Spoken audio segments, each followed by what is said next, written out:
आपसे मैं यही कहने के लिए आया हूं, ये चुनाव हरियाणा के विकास का है, ये चुनाव सुशासन का है, ये चुनाव सुव्यवस्था का है, ये चुनाव हरियाणा की सुरक्षा और राष्ट्रीय सुरक्षा के लिए है।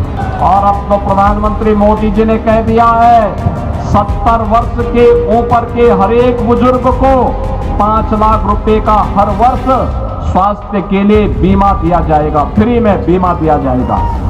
ये वही कांग्रेस है जिसके समय में मिर्चपुर की घटना घटित हुई थी।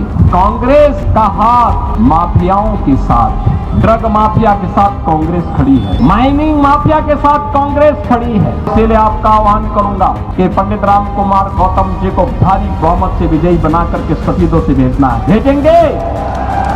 भारत माता की, भारत माता की। सारे बुजुर्गा ने, भाई बहना ने और नौजवानों ने मेरी ओर से राम राम।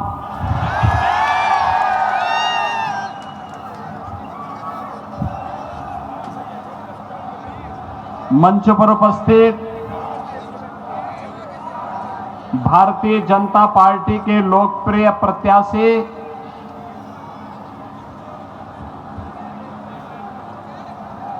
जिन्होंने विधायक के रूप में नारनौद में बेहतरीन कार्य किया, ऐसे पंडित राम कुमार गौतम जी भारतीय जनता पार्टी के जिनके अध्यक्ष श्री तेजेंद्र डोल जी, प्रभारी डॉक्टर राज सैनी जी, किसान मोर्चा के राष्ट्रीय अध्यक्ष माननीय सांसद राजकुमार चाहर जी,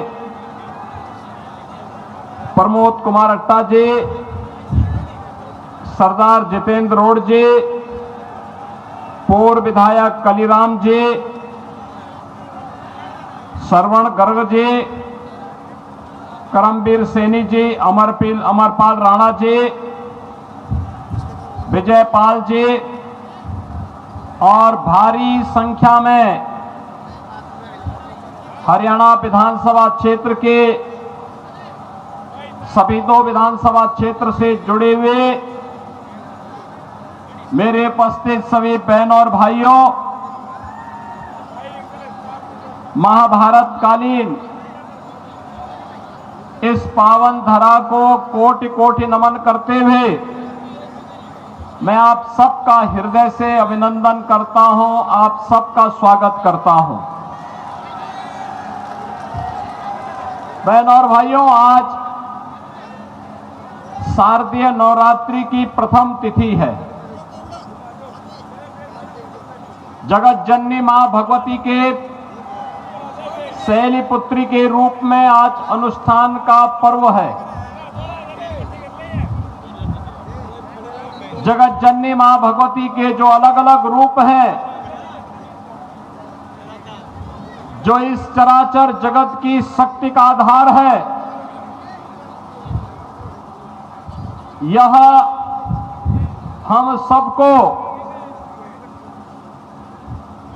किसी भी प्रकार की अराजकता से निपटने के लिए एक शक्ति प्रदान करती है। राजनीति में या सार्वजनिक जीवन में घुसे हुए ड्रग माफिया हो, माइनिंग माफिया हो, कैटल माफिया हो, फॉरेस्ट माफिया हो, इन सब का उपचार आदि शक्ति मां भगवती जगत जननी की शक्ति है और उस शक्ति की प्रतीक है भारतीय जनता पार्टी। भारतीय जनता पार्टी। बहनों और भाइयों, मैंने अपने पहले संबोधन में आपसे राम राम के संबोधन के साथ अभिवादन किया था। याद करिए, अभी आपके प्रत्याशी पंडित राम कुमार गौतम जी ने भी आपसे यही कहा राम के बगैर भारत के अंदर काम नहीं चल सकता। राम हमारे रोम रोम में है, रग रग में है, हमारे प्राणवायु हैं, राष्ट्र के प्रतीक हैं। लेकिन हमारे मर्यादा पुरुषोत्तम प्रभु श्री राम 500 वर्षों तक उन्हें उनकी जन्मभूमि पर, वहां पर जन्मभूमि पर प्रभु राम को विराजमान करने से वंचित किया गया। इसका अपराधी कौन है? जब ये देश गुलाम था, बहनों और भाइयों, उस कालखंड में हम मान सकते हैं कि उस कालखंड में जब ये देश गुलाम था, हम मान सकते हैं उस कालखंड में मुगल नहीं चाहते थे, अंग्रेजों का शासन आया, अंग्रेज भी नहीं चाहते थे। लेकिन 1947 में तो देश आजाद हो गया था, कांग्रेस के हाथों में सत्ता आ गई थी, देश में भी और उत्तर प्रदेश में भी सर्वाधिक समय तक कांग्रेस को शासन करने का अवसर प्राप्त हुआ था। लेकिन बहनों और भाइयों, राम मंदिर की समस्या का समाधान करने की बात तो दूर, राम मंदिर के निर्माण में बाधा पैदा करने का कार्य ही कांग्रेस ने किया था। और इसीलिए मैं बार बार कहता हूं, इस देश के अंदर लड़ाई सांप है। एक तरफ राम की संस्कृति को मानने वाले लोग हैं, दूसरी तरफ रोम की संस्कृति पर विश्वास करने वाले लोग हैं। हम राम भक्त राम की संस्कृति पर विश्वास करते हैं, और कांग्रेस के लोग जिन्हें राम जन्मभूमि पर प्रभु राम लला के 500 वर्षों के बाद विराजमान होने का कार्यक्रम अच्छा नहीं लगता, वे अच्छा इसलिए नहीं लगता क्योंकि वे रोम की संस्कृति पर विश्वास करते हैं, राम की संस्कृति पर नहीं। और इसलिए बहनों और भाइयों, इसलिए उन्हें राम, भगवान राम और कृष्ण का कीर्तन उन्हें अच्छा नहीं लगता, उसको नाच गाना कहते हैं। जाकी रही भावना जैसी, प्रभु मूर्ति देखी तिन तैसी। इन्होंने भगवान राम के प्रति जिस प्रकार के शब्द कांग्रेस कह रही है, यह कांग्रेस के भ्रष्ट होने का सबसे बड़ा प्रमाण है।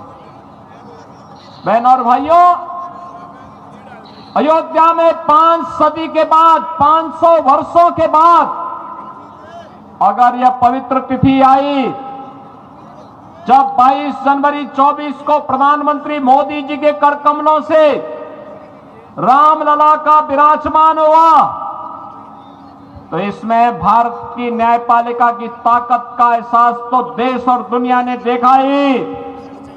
लेकिन साथ साथ बहनों और भाइयों, साथ साथ डबल इंजन की सरकार बड़ी से बड़ी समस्या का समाधान कर सकती है, यह भी साबित होता है।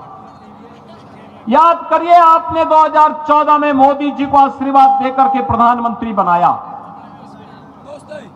2017 में मोदी जी के आह्वान पर उत्तर प्रदेश में भारतीय जनता पार्टी की सरकार बनी, और 2019 में अयोध्या में राम जन्मभूमि की समस्या का समाधान हुआ, और 2024 में प्रभु रामलला अपने भव्य मंदिर में विराजमान हो गए। डबल इंजन सरकार की ताकत का एहसास है। अयोध्या में रामलला विराजमान हो गए, और कश्मीर में आतंकवाद की जड़ धारा 370 सदैव के लिए समाप्त हो गई। बहनों और भाइयों, यह धारा 370 कांग्रेस की देन है। हमारा हरियाणा का जवान देश की सीमाओं की रक्षा करने के लिए अपनी जवानी लगाता है, लेकिन सुरक्षा में सेंध लगाने का काम कांग्रेस करती है। जवान वहां लड़ता है देश के लिए, लेकिन समाज को जाति के नाम पर, क्षेत्र के नाम पर, भाषा के नाम पर, मत और संप्रदाय के नाम पर बांटने का पाप ये कांग्रेस करती है। बहनों और भाइयों, हमारा जवान देश की सीमाओं की रक्षा करता है और हरियाणा के अंदर हमारा किसान, अन्नदाता किसान के रूप में देश के पेट को भरने के लिए अन्न उत्पादन करता है, लेकिन किसानों का शोषण करने का कार्य ये कांग्रेस करती है। याद करिए 2014 के पहले किसान आत्महत्या करता था, नौजवान पलायन करता था, बेटी और बहनों की इज्जत सुरक्षित नहीं थी, व्यापारी का कोई सम्मान नहीं था, अराजकता चरम पर थी, रोज एक नया घोटाला आता था और उस घोटाले में नौजवान पिसता था, व्यापारी पिसता था, किसान का शोषण होता था। आज तो पिछले 10 वर्ष में आपने डबल इंजन की सरकार का एहसास हरियाणा में किया है। बहनों और भाइयों, हरियाणा का मतलब ही है अन्नदाता किसानों की वो में जो हरित क्रांति के लक्ष्य को पूरा करने में सफल हो, और हरियाणा का मतलब है हरियाणा, यानी यहीं पे परित्राणाय साधूनाम विनाशाय च दुष्कृताम, सज्जनों का संरक्षण करेंगे लेकिन दुष्टों को राम नाम सत्य है की यात्रा पे भी भेजेंगे, भगवान का आह्वान।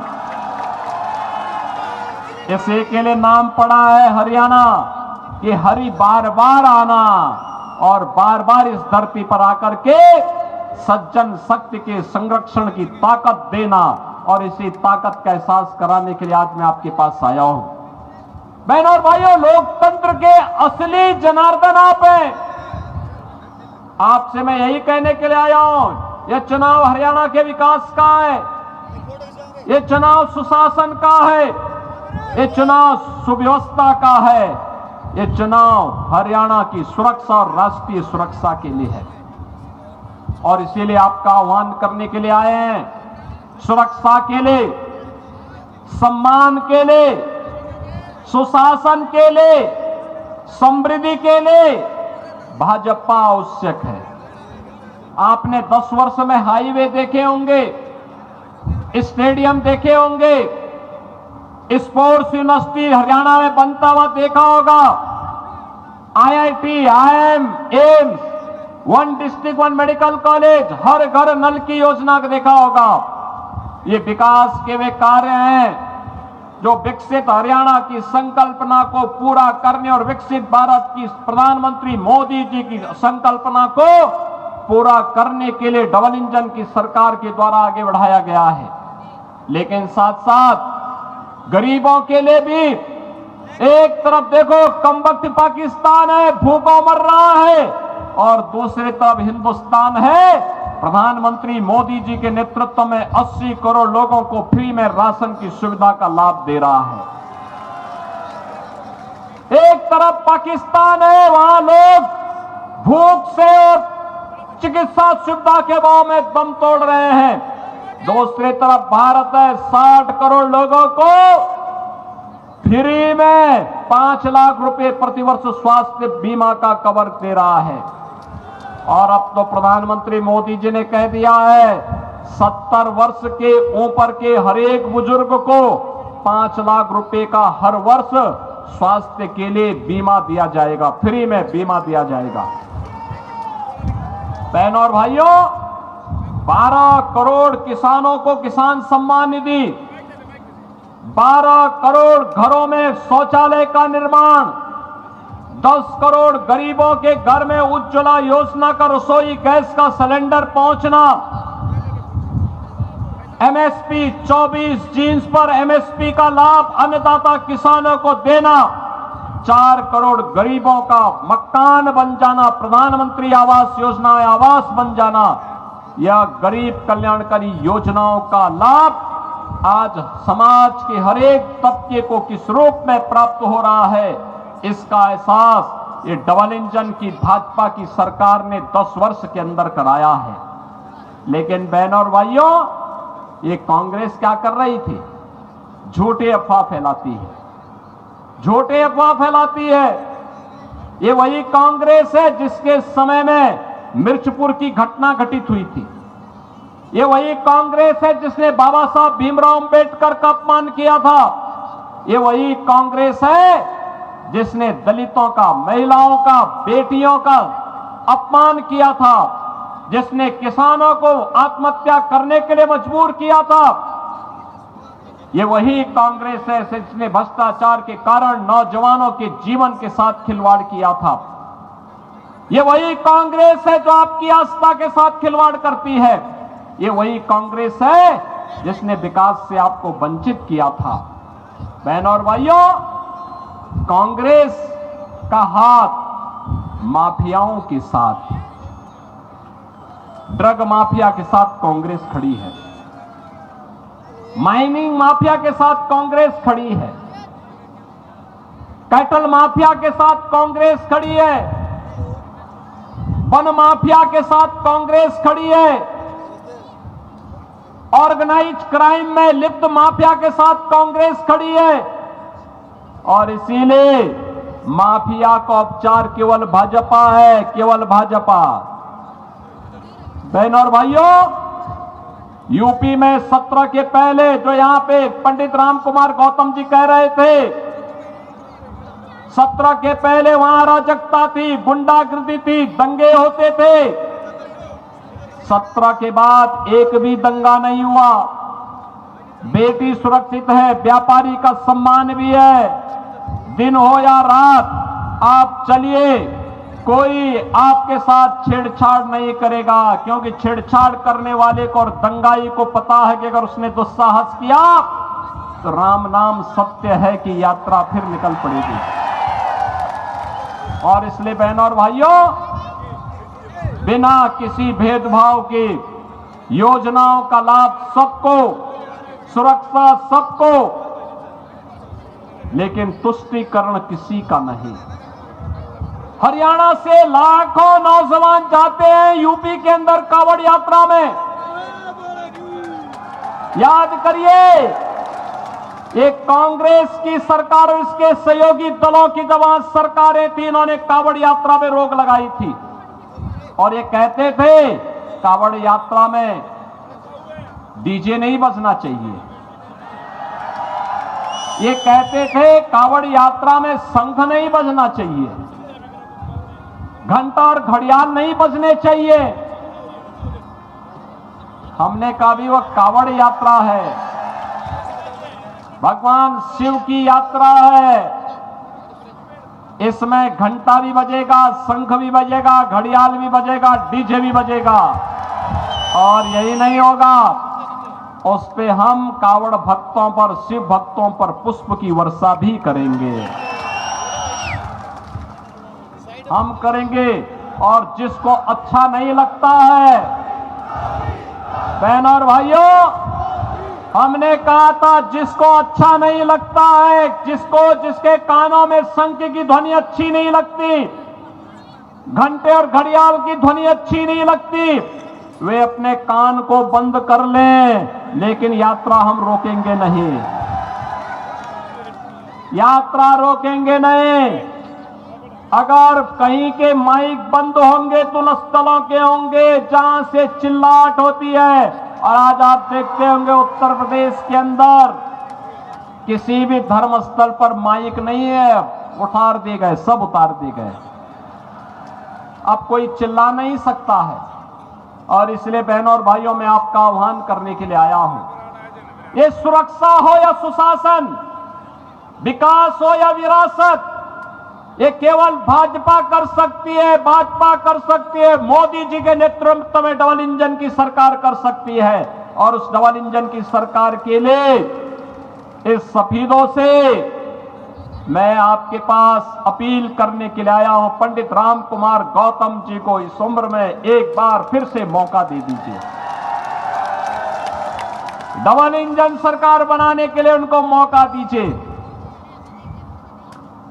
पंडित राम कुमार गौतम को वोट देने का मतलब विकास भी होगा, विरासत की शानदार यात्रा के लिए वो आपके साथ खड़े होंगे, मजबूती के साथ खड़े होंगे। और इसी का एहसास कराने के लिए आज मैं आया हूं। मैं परसों नारनौद में था, पंडित जी ने कहा कि एक बार सफीदों में आपका कार्यक्रम हो जाता। मैंने कहा पंडित जी मैं पूरा प्रयास करूंगा सफीदों में आने का। और